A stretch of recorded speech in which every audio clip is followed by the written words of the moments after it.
Welcome students. ऐसा कि आप सबको पता है कि ये पहला लेक्चर है हमारे सीरीज़ का, एक सीरीज़ जिसका हमने नाम रखा है let's talk about genetics. Genetics एक हवा से कोई कम नहीं है जो हर मेडिकल स्टूडेंट या बायोलॉजी स्टूडेंट को लगता है लाइफ में कि यार जेनेटिक्स यार बहुत हाई फाई होगा, साई फाई होगा, या समझ में नहीं आता, बेसिक्स नहीं आता।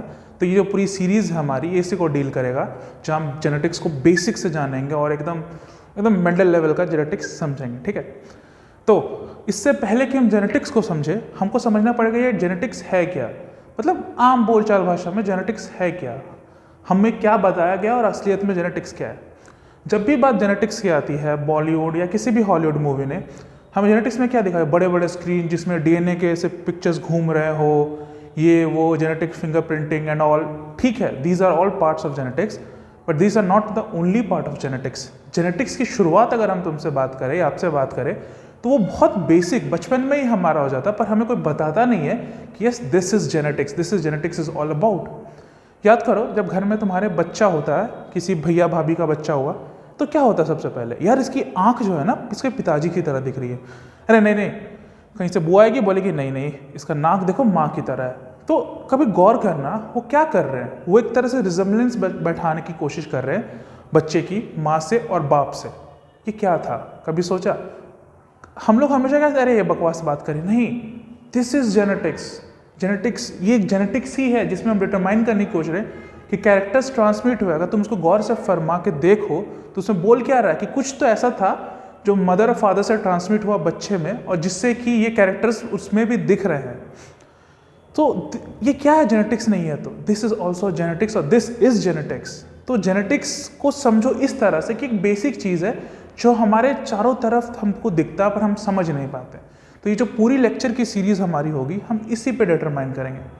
तो जेनेटिक्स समझने से पहले हमें जेनेटिक्स का जो फादर है या फिर जेनेटिक्स को जो जन्म दिए उसके बारे में जानना बहुत ज़रूरी है, वो है जीजे मेंडल। ठीक है, तो हम थोड़ी देर अभी मेंडल की बात करेंगे, पर उससे पहले कुछ टर्म्स है उसको भी समझने के लिए जो 2-3 टर्म्स है वो आप समझ लो। ठीक है, तो जब भी हम जेनेटिक्स की बात करेंगे तो 2 चीज़ें बहुत ज़रूरी हमको समझना।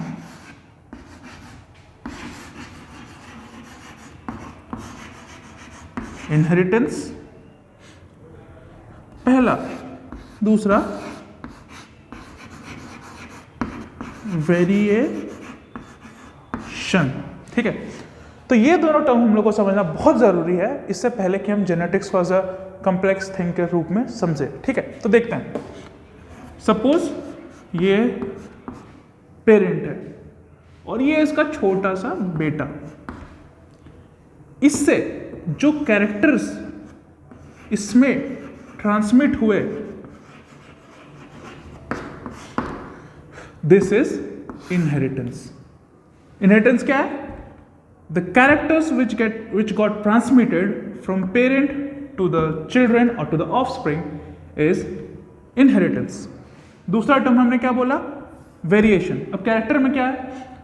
कैरेक्टर कुछ भी हो सकता है, स्किन कलर हो सकता है, ब्लड ग्रुप हो सकता है, कुछ भी, any character which got transmitted from parent to the offspring is inheritance. ठीक है, दूसरा टर्म है वेरिएशन, मतलब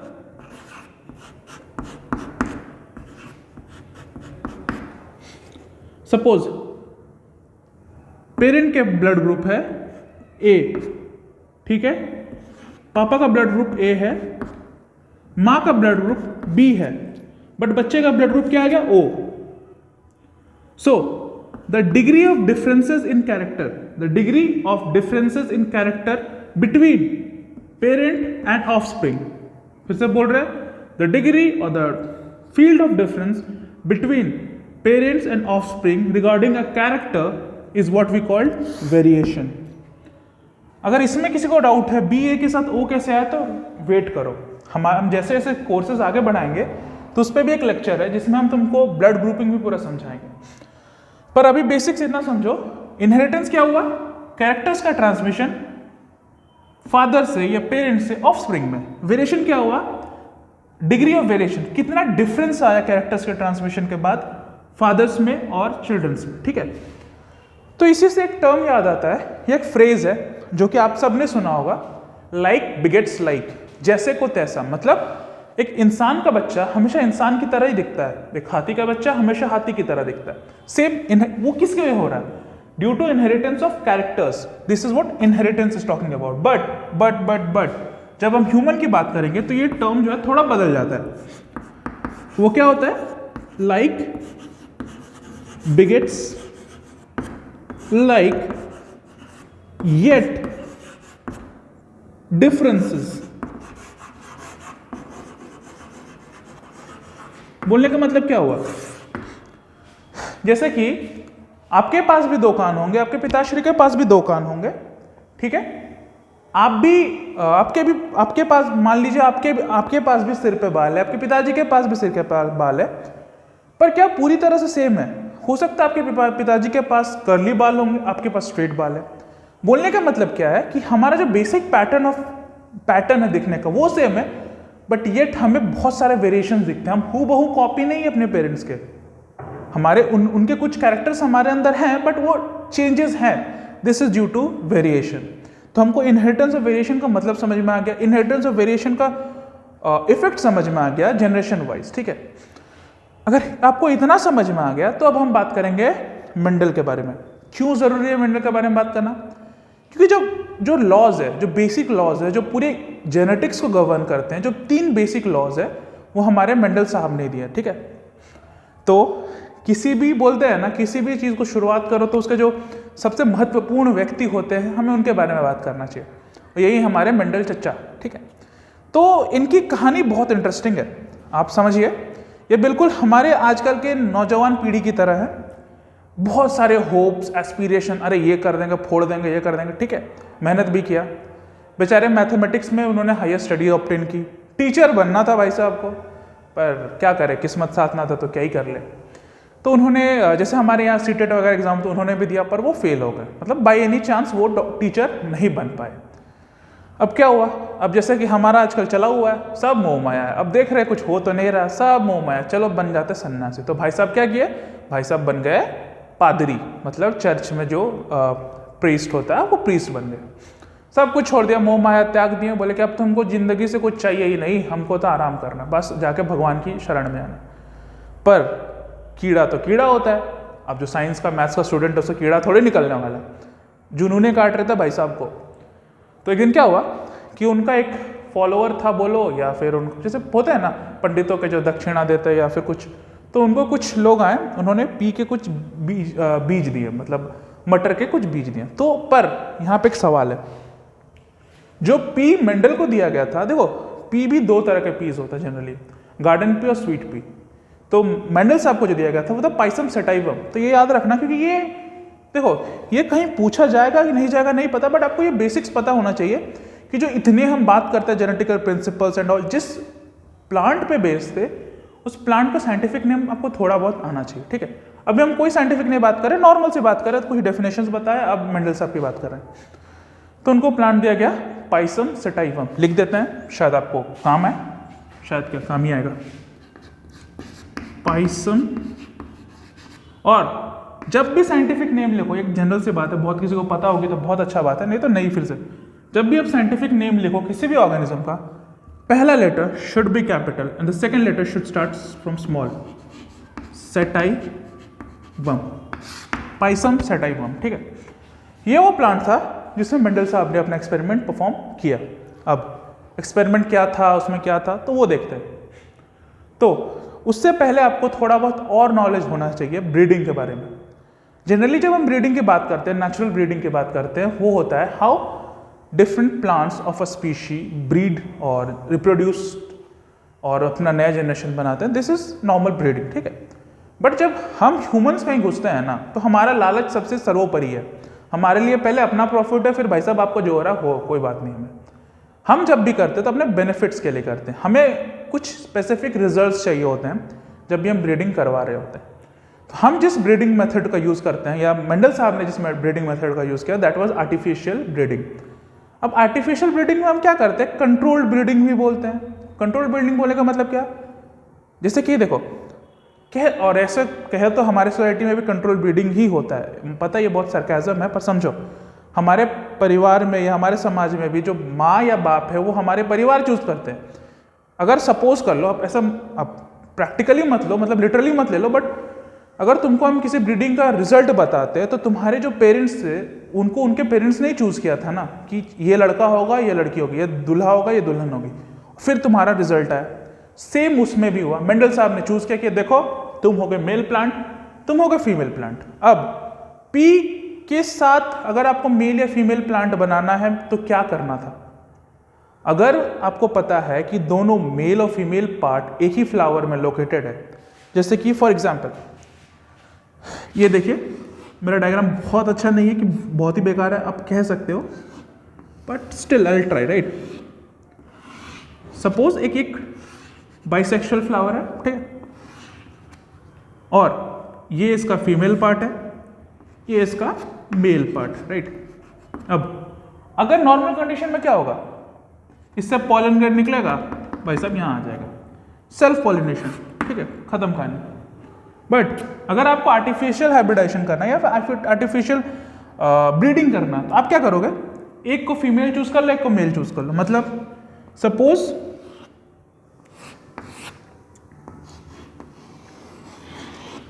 ठीक है, इसको मैंने फीमेल चूज करना था, मैं क्या करूंगा, the process is emasculation. Emasculation मतलब क्या, इसके रिसेप्टिव होने से पहले ये जो फीमेल पार्ट है ये जब मेच्योर होगा उससे पहले हम क्या करेंगे, ये दोनों एंथर को हटा देंगे, तो बचा क्या, सिर्फ और सिर्फ फीमेल प्लांट। इसको इधर ले लियो, इसमें क्या किए हम, दोनों मेल पार्ट्स को हटा दिए, बचा क्या, सिर्फ फीमेल पार्ट। अब क्या करेंगे, इसको एक प्लास्टिक बैग से कवर कर देंगे। This process is called bagging and this process is emasculation. पहले इमैस्कुलेशन करके इसका रिसेप्टिव होने से पहले, फीमेल पार्ट के रिसेप्टिव होने से पहले, एक्टिव होने से पहले मेल पार्ट हटा दिए, this is emasculation. Then the female part को हम लोग बैग से कवर कर लिए, प्लास्टिक बैग से, दिस इज बैगिंग। अब क्या करना, जैसे डिजायर्ड रिजल्ट के लिए जिसको हमने मेल पार्ट चूज किया था, मेल फ्लावर चूज किया था, उससे पॉलन आर्टिफिशियली उठाया, जब ये रिसेप्टिव हो गया फीमेल पार्ट, खोला, वापस इसमें पॉलन डाल दिया, कंट्रोल्ड पॉलिनेशन और आर्टिफिशियल पॉलिनेशन वापस बंद कर दिया। फिर क्या हुआ, पॉलन इसको फर्टिलाइज किया और धीरे धीरे धीरे एक नया जनरेशन सीड्स का बना दिया। सो दिस वाज समथिंग हमको लगता है तुमको जानना चाहिए था ब्रीडिंग से पहले, तो हमने बता दिया। अब मेंडल साहब ने भी ऐसा किया, मेंडल साहब ने चूज किया पाइसम सेटाइफम, तो उसकी कुछ वजहें जरूर होंगी, क्योंकि बिना वजह के साइंटिस्ट रिसर्च तो करते नहीं। क्या थी वो वजह? पहला, पी में डिस्टिंक्ट कैरेक्टर्स थे, कोई इंटरमीडिएट कैरेक्टर नहीं था। सपोज हम लेते हैं प्लांट के हाइट को, प्लांट के हाइट में दो ही उसको तरह के दिख रहे थे, या तो प्लांट लंबे हो रहे थे या छोटे हो रहे थे, कोई बोना या बीच का एवरेज मिडिल क्लास ऐसा कुछ नहीं था। फ्लावर कलर ले रहा था तो या तो वो क्या बोलते हैं वॉयलेट था या वाइट था, there was nothing in between. Plant position में या तो टर्मिनल था, फ्लावर पोजीशन में या टर्मिनल था या एक्सियल था, पॉड कलर में या तो ग्रीन था या तो येलो था, सीड कलर में yellow green again, pod shape constricted of inflated, seed shape round wrinkled, मतलब बीच का कोई कैरेक्टर नहीं था। एंड जब बीच का कैरेक्टर ना हो, it's very easy to access even the results, right. दूसरा रीजन, पी का जो लाइफ स्पैन है वो छोटा है, मतलब तुमको अपने जो एक्सपेरिमेंट्स तुमने जो किया उसके रिजल्ट्स तुमको जल्दी मिल जाएंगे, ठीक है। तीसरा, इट वाज जनरली उसमें प्योर लाइन ऑब्टेन करना ईजी था, क्योंकि जनरली सेल्फ पॉलिनेशन हो रहा था, तो प्योर लाइन इजीली ऑब्टेन कर सकते थे। येट अगर हमें क्रॉस पॉलिनेशन भी करवाना था तो that was also very easy, right. तो ऐसे कुछ फैक्टर्स थे जिनके वजह से उन्होंने पी प्लांट को चूज किया। पी प्लांट चूज किया, उसमें एक्सपेरिमेंट किए, डाटा रिकॉर्ड किया, फिर डाटा को एनालाइज किया और एक कंक्लूजन में निकला, जिस कंक्लूजन में उन्होंने लॉज दे दी। अब क्या मेंडल को तुरंत प्रसिद्धि मिल गई या ऐसा हुआ क्या, भाई साहब आज सुबह से उन्होंने पोस्ट किया कि ये देखो मैंने ये रिसर्च किया, बस शाम तक घर पे न्यूज़ वाले पहुंच गए, आपने ये रिसर्च कैसे किया? नहीं, उनका वर्क काफ़ी साल तक अननोटिस्ड रहा, किसी ने उस पर ध्यान नहीं दिया, किसी को मतलब किसी ने बोलते हैं ना कान में जुए भी नहीं रहेंगे, किसी की भाई साहब किसी ने कोई एक्सपेरिमेंट कर देख लेते हैं। उसके क्या रिजल्ट थे कि लोगों ने उस टाइम के मतलब उसके लिटरली हम बता रहे हैं 30-40 साल बाद 3 साइंटिस्ट थे जिन्होंने वापस उनके वर्क को रीडिस्कवर किया, तब हमें वो रिसर्चेस मिले। रीजन क्या था कि उस टाइम के साइंटिस्ट ने उनके वर्क को तवज्जो नहीं दी। कुछ रीजन थे, पहला लैक ऑफ कम्युनिकेशन, उनकी जो पब्लिशिंग थी वो ऑस्ट्रिया के एक लोकल मैगजीन में छपी थथी। और हमें भी पता है कि लोकल मैगजीन की रीच कितनी होती है, बहुत लोगों तक नहीं पहुंचा, बहुत लोगों ने ध्यान नहीं दिया, या फिर जो उस लेवल के साइंटिस्ट होते मे बी उस मैगजीन को नहीं पढ़ते थे, क्योंकि communication was not very easy back those days, right. So this was the first reason. Second reason जो मुझे लगता है कि सबसे इंपॉर्टेंट रीजन्स में था कि मेंडल साहब क्योंकि मैथ्स के स्टूडेंट्स थे, तो उन्होंने क्या किया, मैथमेटिकल प्रिंसिपल्स और स्टैटिस्टिक्स के मेथड्स को अप्लाई कर दिया बायोलॉजी में। और ये पाप से कम नहीं था उस वक्त के साइंटिस्ट के लिए। वो क्या बोल रहे थे, ओ भाई साहब क्या चल रहा है ये, आप तो अलग ही रौले में हैं, बायो पढ़ा रहे हैं उसमें मैथ्स डाल रहे हैं, ये कैसे हो गया। पर वो एक बहुत इनोवेटिव स्टेप था। अब हम जो पढ़ते हैं रेशियोज डिफरेंट, अब कोई भी अगर आप में से आगे चल के बायोलॉजी में रिसर्च करते हैं तो उनको पता होना चाहिए कि आपको मैथमेटिक्स ज़रूरत पड़ेगा। और ये पहली बार हुआ था बायोलॉजी में कि किसी ने मैथमेटिक्स को इंट्रोड्यूस कर दिया था। तीसरा, उस वक्त एक कंसेप्ट चला हुआ था, that is joining of characters और मिक्सिंग ऑफ कैरेक्टर्स, की कुछ ऐसा हो रहा है जिससे कैरेक्टर्स के इंटरमीडिएट बन रहे हैं। लाइक उस टाइम पे क्या देखा जा रहा था कि वो क्या देख रहे थे लोग कि एक लंबा प्लांट है, एक छोटा प्लांट है, दोनों को रिप्रोड्यूस करा, एक मिडिल कलर का प्लांट मिल गया। पर मेंडल साहब ने बोला नहीं, ऐसा नहीं हो रहा है। whatever this is happening, it is due to some factors। उनको पता नहीं था उस जीन के बारे में, तो हम बताएंगे आगे। उन्होंने उसको बोला फैक्टर्स। कुछ फैक्टर्स नाम की चीज़ें हैं जो पेरेंट्स से ऑफस्प्रिंग में ट्रैवल कर रहे हैं, जो कि पेयर में ऑकर करते हैं और जो कि कैरेक्टर को डिटरमाइन करते हैं। ये कहा मेंडल साहब ने। अब ऐसे बहुत सारे और फैक्टर्स थे जिनकी वजह से मेंडल के काम को सराहा नहीं गया। उनको बोला नहीं, आप नहीं भाई साहब, आपके ये बस की बात नहीं है। पर वही काम 50 या 40-50 साल बाद वापस जब रीडिस्कवर किया, कि देखा गया ये भाई साहब, ये चच्चा मेंडल ने तो वक्त से पहले की बातें करके गए। ये जो बातें करके गए, मैथ्स लगाना, स्टैटिस्टिक्स लगाना, रिसर्च करना, रिसर्च के डाटा को इस तरह से अप्रूव करना, ये सब तो वक्त की पहले की बातें हैं। मतलब ये वक्त से पहले चल रहे थे भाई साहब। तो क्या रीजंस थे कि मेंडल का वर्क अभी तक भी वैलिड है और उस टाइम के बाद भी इतना ज़्यादा वैलिड रहा, इतना पॉपुलर हो गया कि वो फादर ऑफ जेनेटिक्स बोल दिया गया। उसकी कुछ वजह हैं। पहला, उनका जो एक्सपेरिमेंट था उसका जो सैंपल साइज था, मतलब जो सैम्पलिंग किया गया था, वो बहुत बड़ा था। उन्होंने, जैसे कि बोलते हैं ना, अगर मान लीजिए आपको बोला जाए कि स्कूल से मिला सर्वे करो, आपने अपने कॉलोनी के 2-3 घर में ले लिए, अरे भाई साहब आप स्मोक करते हैं, उसका क्या इफेक्ट है, ठीक है आपने एक्सपेरिमेंट किया, बट उसमें गलती होने के बहुत चांसेस। मान लीजिए आपने 2 बच्चों पे एक्सपेरिमेंट किया, ए बी, अगर एक ने भी गलत डाटा दे दिया ना, आपका एक्सपेरिमेंट फेल होने के चांसेस 50% हो गए।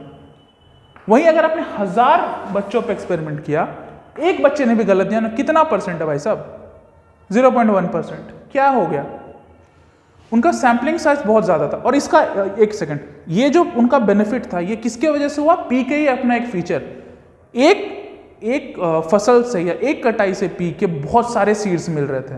तो ये पी का एक और फीचर है जिसके वजह से मेंडल ने पी को चूज किया था कि large number of seeds are produce in one time, large sample size with extensive recording, कोताही नहीं बरती, अरे छोड़ना यार 2 का ले लिया, क्या मगजमारी करना और 10-20 का लेना, नहीं, उन्होंने जितने थे सबके एक्सटेंसिव रिकॉर्डिंग के, ठीक है। दूसरा, ये वो चीज़ है जो उस टाइम के साइंटिस्ट ने उनको छोड़ दिया था, या फिर उस टाइम के साइंटिस्ट ने उनको बोला नहीं भाई साहब ये गलत है, उनका मैथ्स या स्टैटिस्टिक्स के फॉर्मूला को लगाना। This was something ahead of that time, जो कि पूरा रेवोल्यूशनाइज कर दिया how we see biology, how we read biology, how we do research in biology, right. ठीक है, एक और बात इससे याद आया कि मेंडल के काम को क्यों नहीं अप्रूव किया था। इसका एक और वजह था कि उन्होंने जो बताया था मैंने फैक्टर्स के बारे में, डिस्क्रीट यूनिट्स, वो उसका कोई एग्जाम्पल नहीं दे पाए, कोई फिजिकल प्रूफ नहीं दे पाए, क्योंकि उस टाइम रिसर्च इतना अच्छा नहीं हुआ था कि कोई दूसरा साइंटिस्ट बताए। मेंडल साहब जिसके बात कर रहे हैं वो जीन है जो कि क्रोमोसोम पे लोकेटेड होता है, और वो क्रोमोसोम न्यूक्लियस के अंदर होता है जो कि सेल के अंदर होता है। उस टाइम तक ऐसा कोई हमारे पास फिजिकल एविडेंस नहीं था, जिसकी वजह से लोगों ने बोला नहीं भाई साहब आप गलत बोल रहे हैं। तो ये एक लेखा जोखा था मेंडल का, कैसे चीज़ें हुई, क्यों चूज़ किया, कैसे चूज़ किया, क्यों सक्सेसफुल हुए, क्यों सक्सेसफुल नहीं हुए, ये था मेंडल की कहानी। ठीक है, अब मेंडल के जब कहानी हम पढ़ रहे हैं तो हमने क्या जानना, कुछ टर्म्स जाने, जेनेटिक्स। अब आपको हम एक साइंटिफिक वे में सब बताना कोशिश करेंगे, एक समर अब बोलते हैं, समरी। जेनेटिक्स, जब भी हम जेनेटिक्स की बात करेंगे, it is a branch of science, a branch of biology which deals with inheritance and variation. सीधा बोल दो, गलत नहीं होगा। क्यों? What is inheritance? Inheritance is what the transmission of characters from one generation to another generation, and this process is called heredity. ध्यान देना, the process is called heredity, but the transmission of characters is inheritance. ठीक, inheritance मतलब inherit करना। तुम अपने पिताजी को property को inherit किए, this is inheritance, but the process, जो legal transfer हुआ पेपर्स का, that is heredity. दूसरा वेरिएशन, मतलब आप अपने पिताजी से कितने डिग्री में डिफरेंस हो, कितने वेरिएशन की डिग्री कितनी ज़्यादा है, लेवल क्या है, this is genetics, inheritance, variation, heredity. उसके बाद एक और टर्म आता है, कुछ अभी आज हम सिर्फ आपको बेसिक्स बता रहे हैं, बहुत बेसिक्स चीज़ है, ठीक है। इसके बाद कुछ चीज़ें हैं, फिनोटाइप वो बाद में बताते हैं। Characters, what do we mean by characters when we see character? Hair colour is a character, height is a character. ध्यान देना, टॉल या ड्वार्फ ट्रेट है, बट हाइट, जब हम बेसिकली किसी की बात करें, height is a character. Blood group is a character, but हम ये नहीं बोले ए बी सी, हम बोले blood group as a whole general is a character. Height is a character, hair colour is a character, but क्या है वो देख लेना। Skin colour is a character, but वो फिर गोरा है, काला है, that is a trait. So these are external observable characters, ठीक है। ये सब लेखा जोखा था हमारे आज की क्लास का। ये क्लास मैंने रखा था बेसिकली तुमको लेट टू नो करने के लिए, मतलब चीज़ें समझो जेनेटिक्स के बारे में, हवा नहीं लगना चाहिए, तुम्हारा थोड़ा सा इंटरेस्ट जागे कि जेनेटिक्स है कि हम इसको पढ़ सकते हैं, क्योंकि एक दिन में सब बता देंगे तो फिर तुम भी कंफ्यूज कर जाओगे, ठीक है। सो ये था हमारा पहला क्लास, और हम आशा करते हैं कि आपको थोड़ा बहुत इन्फॉर्मेशन मिला होगा जेनेटिक्स के बारे में। जो अगला क्लास होगा that will be regarding the basic terms of genetics. Genetics के जो बेसिक टर्म्स है जो हम सुनते हैं, gene, allele, character, trait, homologous chromosome, heterozygous chromosome, monohybrid cross, dihybrid cross, linkage, cross, F1 generation, F2 generation, phenotype, genotype, phenotypic ratio, genotypic ratio, हम इन सब के बारे में बात करेंगे। आपको डरना नहीं, आपको सिर्फ फॉलो करना जो हम बता रहे हैं धीरे धीरे। अब ये जो चीज़ बताई ये आपको सब 11th क्लासेस के बुक्स में भी है। आप जब भी जेनेटिक्स पढ़ना चलोगे, चाहे वो 10th की हो या 12th की, मेंडल हर जगह है। आपको क्या करना है, अब अपनी किताब खोलनी है NCERT की, और जेनेटिक्स इंट्रोडक्शन है जेनेटिक्स की, वो पढ़ो अप टू मेंडेलियंस कैरेक्टर्स। हम आगे मेंडेलियन कॉर्चर डिस्क्राइब करेंगे, उसके कैरेक्टर्स बताएंगे, डोमिनेंट क्या, रिसेसिव क्या, हम सब बताएंगे। आपको चिंता नहीं करना, बस आपको फॉलो करना है हम जो बात, ठीक है। सो विद दैट सेड अपना ख्याल रखिए और मिलते हैं अगले लेक्चर में, ठीक है। Good bye.